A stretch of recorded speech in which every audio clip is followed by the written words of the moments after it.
Ja, ons kyk bietjie vanoggend na meting, measurements. En het ons 3 opsies. Ons het 'n silinder en een van die silinders is toe. Volgende een is hy heeltemal oop aan beide kante, soos 'n pyp. En die derde een is 'n glas. So 3 cylinders. One has got a lid at the top of the bottom. That's number A. Number B is like an open pipe. No lids, no whatsoever at the top, bottom and the top. And then the last one, we've got a glass. Obviously the top is open. So wat julle moet doen is julle kyk eers na, kom ons ontleed gou ons formule. So ons formule is hier en ons moet weet wat doen elke ding. So let's look at our formula and establish what part of this formula belongs to what part of the cylinder. So this part, hierdie deeltjie hier, is my bokant en my onderkant. So this piece is my top and my bottom circles. And then obviously the balance, hierdie, sal dan die lyf van dit wees. Okay? So kom ons vir hierdie uit. Net gaan teruggaan. Goed. Okay, so let's look at these 3 problems. Kyk na hierdie 3 probleme. En ons gaan hom gou oplos. Kom ons vir hierdie uit. So let's do one by one. So we're going to start off with number A. So let's begin with A. Now you have to establish, is there a lid at the top and bottom? Yes, it is. So ons gaan die hele formule gebruik, né? As die silinder bo en onder toe is, gebruik ons die hele formule. So we're going to use the full formula and we're just going to totale buite oppervlakte or surface area for the English speaking students. And then we can just write 2 pi radius squared plus 2 pi radius height. Okay, en dan vervang ons dit alles in. Pi, wat is die radius? So what is the radius?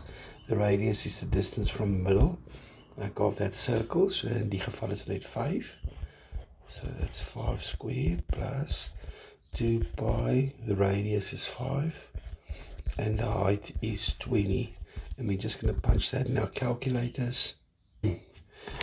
So hierdie eerste gedeeltjie hier, okay, is 157,08 centimeters, and then we're just going to do the second part. En hierdie is 628.32 centimeters, and then we're just going to add them both up. En dit gee vir ons 785,398, so it will be 40. And remember it's surface area is oppervlakte, so it's cm to die mag 2. Okay, en dan gaan ons nommer B doen. Let me just clear my screen, and then we can do number B. Now number B doesn't have a lid at the top or the bottom. So ons gaan nie ons hele surface area gebruik nie. So we're not going to use the full formula. Let me just write the full formula down. So we're not going to use the full one because it's got no top, no bottom. So none of these. So we're not going to use this because these represent top and bottom lids. So ons gaan dit net uitlos. So ons los hierdie formule uit. So we're just going to leave that out. So we're just going to stay with 2 pi radius height. Okay. 2 more pi, more radius. Radius is 5. And height is 20.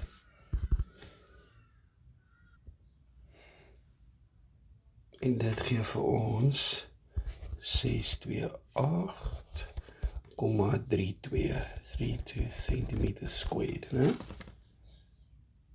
Okay, and now number 3.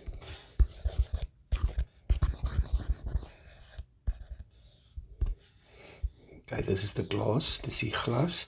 So hy het nie 'n bokant nie. So let's just write the formula down. TBO, total surface area, or just S.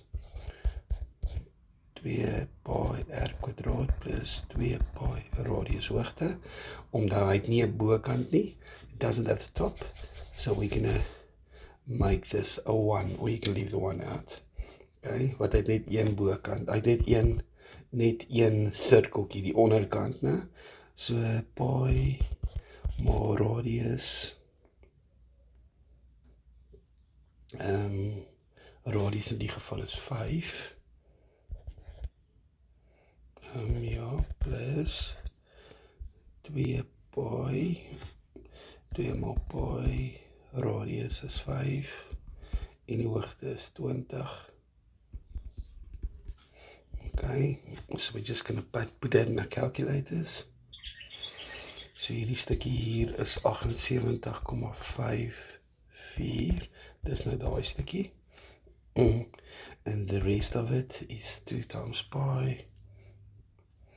628,32.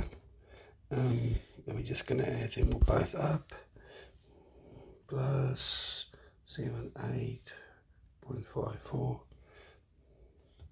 That gives us 706.86 centimeter 3/2. So dis baie belangrik, julle kyk het altyd, my silinder, is hy oop, is hy toe, of het hy dan net, het hy net 'n bokant of 'n onderkant. So you always have to establish if my cylinder is it closed, is it totally open, or is it one side closed?